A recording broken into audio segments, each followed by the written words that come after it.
প্রিয় সাংবাদিক ভাইরা, আমরা একটা শান্তিপূর্ণ মিছিল শেষ করে পরিবহন মার্কেটে সমাবেশ করেছিলাম।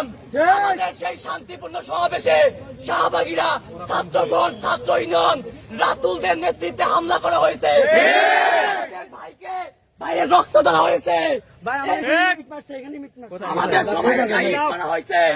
আমরা এই হামলার জবাব চাই, আমরা আইন হাতে তুলে নিব না। সবাইকে আবার অনুরোধ করছি, আইন হাতে তুলে নেব না। এই হামলার বিচার প্রশাসন করবে। প্রশাসন যদি এই হামলার বিচার না করে, তাহলে এই বিচারের দায়িত্ব ছাত্র জনতা নিয়ে নেবে।